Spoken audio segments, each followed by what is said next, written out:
سڵاوتان لێبێت لە شارپەرێسەوە ئەم کاتتان باش بارودۆخی سیاسی لە هەرێمی کوردستان ئاڵۆزە چاوەڕوانیەکان بۆ ئەنجامدانی هەڵبژاردن جیاوازن هێز و لایەنە سیاسەکانی هەرێمی کوردستان تا ئەم ساتەوەختەش هێشتا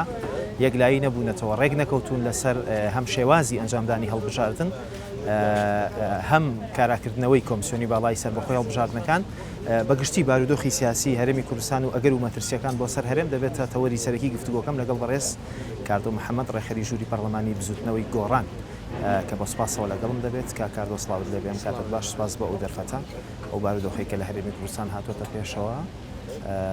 دیارەکە مەترسی جددی هەیە سەرجەم هێز و لایەنە سیاسەکان کۆکن تەنیا لەوەیە کۆکن کە مەترسی جددی هەیە بۆ سەر هەرێمی کوردستان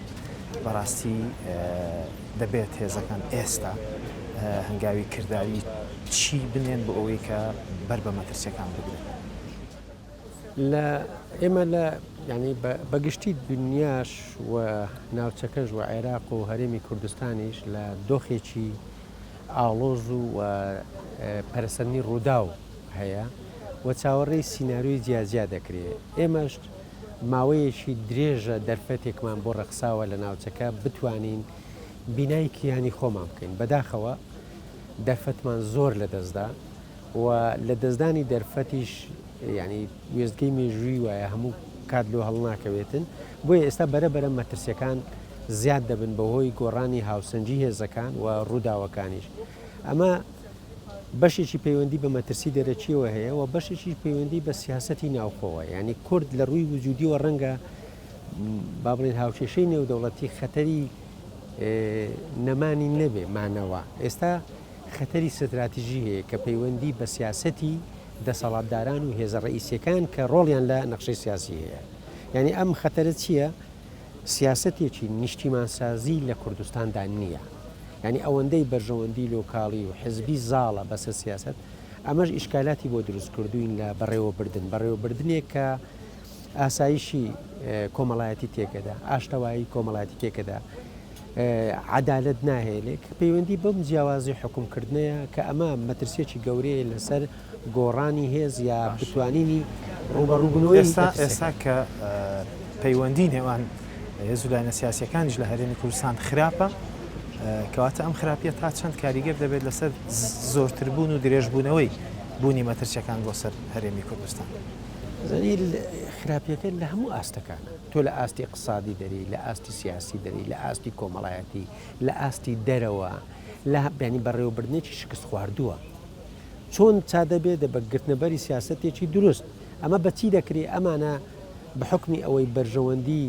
لۆکاڵی یا بەرژەوەندی بازرگانی بڵێم تێکەڵ بە سیاست بووە بە ئاسانی پێ لە بەرژەوەندەکانی خۆیان نانێن تەنها شت کە ئویسان ئومێدی هەبێ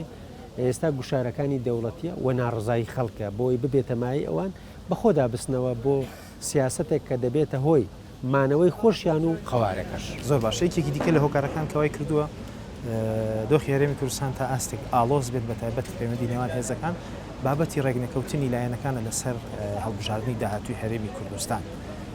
پێتان وایە هێز و لایەنە سیاسیەکان لە ناوەڕۆکدا لەسەر چی ناکۆکن بۆچی ناتوانن بگەنە ڕێککەوتنی کۆتایی ئەزای لە کوردستاندا بە حکومەوەی هەموو دامەزراوەکانی بە دامەزراوەی جێبەجێکردن بە پەرلەمانی بە قەزایی لاواژە و لە ژێر هەیمەنە و قووەتی حزبدایە بۆیە هەر پاساوێک دەینەوە بڕوا بکە بیانوە دەنە نەبووە لە دنیای موسساتت هەبێ پەرلەمانت هەبێ دەستگای هەڵبژاردنت هەبێ تۆ بیانووی بەوەی بدۆزیەوە کە چۆن هەڵبژاردن تەجیل بکرێ تەجیل بکرێ بەو پاساوانەی کە خۆیان دەینێن ئەمە مانای ئەوە نییە لە کوردستاندا یاسای هەڵبژاردن پێویستی بە هەموارکردنە لە کوردستان کۆمسیۆن ماوەی یاسایی بەسەرچووە بەڵام ئەگەر ئیرادەیەک هەبێ لە ماوەیەکی کورد دەتوانی ئەم ئاڵوگۆڕە بکەیتەوەی گۆڕان چۆن مامەڵە لەگەڵ بابەتەکەیان دەکەن ڕئی فەرمیتان چییە؟ ڕئی فەرمی ئێمە ئەوەیە کە ینی پێش ساڵێک گۆڕان پرۆژە یاسای پێشکەش کردووە لە پەرلەمانی کوردستان بۆ هەموارکردنی یاسایە کە حەوت جار هەموار کراوە یاسایە کە پەیڕەوی ناوخۆی پەرلەمانی لەگەڵ تێکەڵ کراوە مەسەلەی شێوازی هەڵبژاردنەکە یعنی مەستا دەبینی لە کوردستاندا پەرلەمان کە دەستگایەکی شەرعی و نوێنەرایەتی خەڵکە لەو پەڕی پەراوێزیدایە ئەمە ڕەنگە گۆڕانکاری لە یاساکە جۆرێک فاکتەرێک بێ بۆ بەهێزکردنی چونکە دەبێت خەڵکێک بستە پەرلەمانی کوردستان هەم اختصاسی بی هەم بڕیار بەدەست بێ ئێستا ئەوانەی لە پەرلەمانی کوردستان دەتانەوێت لە هەموارەکەی ئەوە جێگە بکەنەوە لەمانەوێت جێگەی بکەینەوە پێتان وایە هەرێمی کوردستان هێز و لایەنە سیاسی باڵا دەستەکان بە تایبەت مەبەستم پارتی و یەکێتیە بەرژەوەندیان لەوەدا بێت یان ڕێگە دەدەن کە ئەوە جێگە بکرێتەوە ئەزانێ هیچ هێزێک بەویستی خۆی واز لە بەرژەوەندی خۆی نایێنی ئەمە حقەتێکە بۆمان سلمێنراوە بەڵام ئەوەی کە ناچاریان دەکا مەترسی لە ناوچوونیان ئەی کۆتاییان وا دەکا هەندێک تەنازول لە داوای خۆیان بکەن یعنی ئێستا هەموو لایەک هەست بەوە دەکا هەم نیگەرانی پارتیوێکی مەترسی ئەویان لەسەرەکە لە ناو ئێستا هەستیان بەوە کردووە کە ئایندە بۆ ئەوان نیە بەو شێوازە سیاسی چۆن ئەو مەترسیانە لەکوێوان بۆچی لەسەر بە دیاریکراوی لەسەر پارتیوێکێتیە بە دیاریکراوی ئەوان لە دوو زۆنن بەهێزی چەکدارەوە بە داراییەوە بە پەیوەندی هەرێمیەوە بە نێودەوڵەتیەوە بەڕێوە دەبن ئێستا بەرەبرە ئەوانەی کە یارمەتی دەربوون گوشارن بۆ سەر ئەوان و ئەوانیش مانیان بەهۆی سیاسەتێک نییە کە پشتیوانی جەماوەری هەبێ و سیاسەتێکی دروستبی لەگەر هاوڵاتی خۆی بەڵکو پشتیوانیان بەهێزی دەرەچیەوە و هێزان لە دەستەچی واتە پێتان وایە کە هەر ئەو هێزانەی کە تاوکو ئێستا پشگیریان لە مانەوەی پارتیوێکێتی کرۆ دەکرێت لە قۆناقێکدا ببنە دژبەر و هۆکاری سەرەکی نەمانی ئەمان ئێستامە تماشا عێراقەکەی ئەو عێراقی کە کورد ڕۆڵی سەرەکی بوو لە بیناکردنەوەی و دەوری هەبوو لە تێکشکاندنی داعش و ئاڵ و گۆڕەکان ئێستا عێراق 150 خاچی کوردستانی بەلایەنی دەستوریشە لە بەردەستایە تا ئێستا بینیت لە ململانەکان باسی مەسلەی خاک بکرێ باسی مەسلەی داهاتی کوردستان بکرێ زۆر بە مەمنونی 200 ملیارەکە دەنێرن نانێرن باسی مافە دەستوریەکانی کە بکرێ باسی حسەی کورد لە جێیش بکرێ کوای لە چین دەری پرسانە نماوە تەنها ئەوەی مابێ خۆیان حسیان لە تەحالفاتەکانی پێکاتەی شیع و سنەتی زۆر باشە دەمەوێت هەندێک لەبارەی دۆخی ناوخۆی بزوتنەوەی گۆڕانیشەوە سەرنجت بزانم دۆختان چۆنە بەگشتی ئێستا ئێمە ئێستا لە قۆناغێک داین دوای ئەو دۆخەی برین ئاڵۆز و قەیرانێک کە توش بووین لە دۆخێک داین کە پێویستمان بە بیناکردنەوەی خۆمان هەیە پێویستمان بە تێپەڕاندنی ئەو ئەزمەی هەیە کە گۆڕان متمانەی لای خەڵک لە دەستدا بەهۆی ئەوەی نەیتوانی وەڵامی هەندێک پرسیار بداتەوە کە گرنگن بۆ خەڵک ئەویش ئەوەیە کە ئێمە لە پرسی ئەوەی کە خۆمان چۆن ڕێک دەخینەوە وەکو کاری ڕێکخراوەی کۆنفرانس بۆ نابەستین لە پرسی ئەوەی بۆ سەرکردایەتێکی نوێ هەڵنابژێرین لە پرسی حکومە چۆن تەعامل دەکەین لە کاتێکە ئێمە بۆ چاکسازی خەریکن دەسانەوەی وەڵامی ئەو پرسیارانە بدەنەوە یان تەنیا پرسیارن و هێشتا لە هەوڵداین وەڵامی ئەم پرسیارەدەنەوە بە نظری خۆم وەڵام نەدانەوەی ئەم پرسیارانەی کە پرسیاری خەڵکی کوردستانە بۆ پاراستنی ئەو پردەی دەبین خۆی گۆڕانەیە یا ناسنامە یا شوناسی گۆڕان دەپارێزی دەتوانم بڵێم ئایندەی گۆڕان دیاری دەکات یەکێک لەو ڕەخنە جدیانەی کە لە گۆڕان دەگیرێت بە تایبەت لەسەر ئاستی سیاسی و فکری ئەوەیە کە بزوتنەوەی گۆڕان لە دوای وەفاتی ڕێخەرە گشتیەکەی کە بەڕێز نەوشیروان مستەفا بوو ئیدی وەک دەڵێن وێڵە بە دوای شوناسی ڕاستەقینەی خۆیدا پێتان وایە بزوتنەوەی گۆڕان لە دوای ئەم قۆناغەوە دەتوانێت ئەو شوناسە ڕاستەقینەی کە پێویست و بیدۆزێتەوە خۆی گۆڕان دوو کۆلەگەی هەبووە کۆلەگەکی نەوشیروان مستەفا بووە کە خەڵک متمانەی پێ بوو لەژێر ڕابەرایەتی کۆبوو کۆلەگەیەکی کە پشتیوانی خەڵک بووە لە بەرامبەر دەسەڵاتێک کە فەرمانە ڕەوایەتەکەی ناڕەوا بووە لە دەستدانی کە نەوشیروان بۆشایەکی گەورە دروست بووە تەنها ڕێگا ئەوەیە کە بەڵام خۆی ببوورە پێتە بڕم خۆی یەکێک لە قسە زۆر دیارەکانی نەوشیروان مستەفا ئەو بوو کە هێزی سیاسی پێویستە ئیش لەسەرەوە بکات لە دوای نەمان و دوورکەوتنەوەی کەسی یەکەمی حیزبەکە و حیزبە کاریگەری خراپی لەسەر دروست نەبێ بە پێچەوانەوە بزوتنەوەی گۆڕان ڕێک تووشی ئەو دۆخە بوو کە ئەو پێی وا بوو نابێ هێزی سیاسی تووشی بێت ئەزانی هەموو جوولانەوەیە کە دروست یعنی کە لە پرۆسەی سیاسی بەشداری دەکات تووشی مەشاکل و گرفتی و ئەوە دەبێتن ئێمە لە دوای ئەو تووشی گرفت بوون وە زۆر ململانێ کرا بۆ ئەوەی بەدامەزراوەی یا سەرکردایەتێکی جەماعی جێگای ئەو پڕکاتەوە بەڵام تا ئێستا نەمانتوانی وە تەوریسی سیاسی کاریگەری هەبوو لەسەرەوە ئەوەی کە ڕوبەڕووی گۆڕان دەکرێتەوە درێژە پێدەری هەمان شێوازی حکومڕانی حیزبیە وەک ئەوەی کە پارتیوێکی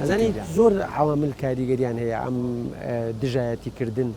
گوشارکردن عقلیەتەکە ینی بەشێک لە ئەوانەی کە بەشدارن لە ناو بزوتنەوەی گۆڕان هەمان عقلێتی حزبە تەقلیدیەکانی هەیە بەبێ ئەوەی ئاگادار بێت هاتنە پێشەوەی کوڕەکانی بەڕێستن شورا مستەفا تا چەند کاریگەری هەبوو لەسەر خۆی تا ئێستا ئەوان بەڕسمی ئەوان بەشێکن لە گۆڕان بەڵام تا ئێستا بەڕسمی نەهاتونەتە ناو بەرپرسیارەتیان بەڵام لەسەر ئاستی باڵا مامەڵەیان لەگەڵ دەکرێت لەلایەن هێز و لایەنە سیاسەکانی تۆ مامەڵە لەگەڵ هێز دەکەی ینی هەر کەسایەکێک هەر کارکتەرێک هێزی هەیە بۆ ئەوەی کاریگەری لەسەر بڕیاری گۆڕان هەبێ لایەنی تر یا خەڵکی تر تەعاملی لەگەڵ دەکات ئەوانیش ئەو هێزیان هەیە بۆیە تەعاملی لەگەڵ زۆر باشە لە ماوەی ڕابردوودا لە بەتایبەت بە دیاریکراوی لە دوای شکستەکەی بزوتنەوەی گۆڕان وەگەوەی کە خۆتان پێی دەڵێن شکست لە دوای هەڵبژاردنەکانەوە باس لەوە کرا قسە لەسەرەوە کرا کە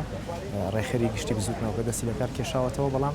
هێشتا هەروەکو ڕێخەر ماڵی لەگەڵ دەکرێت هێز و لایەنە سیاسیەکان بەردەوام ڕاستەخۆ پەیوەندیان لەگەڵ ئەو هەیە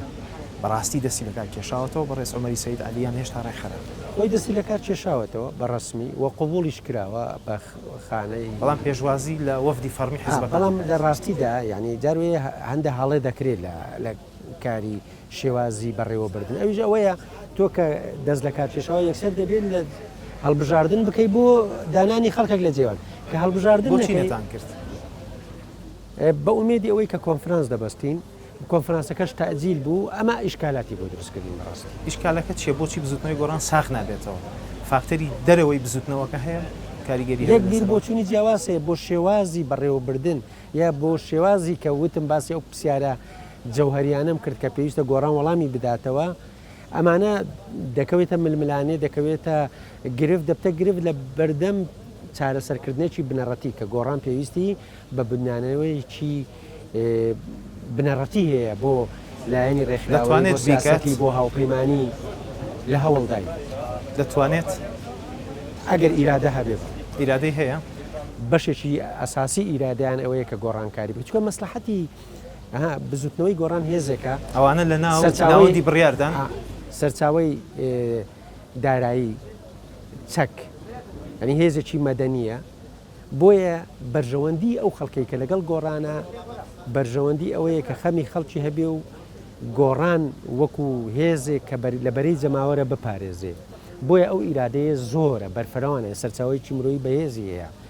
بەڵامانەوەی کۆسپی نییە کۆسپی دەرەچیشی هەیە و ناوەچیشی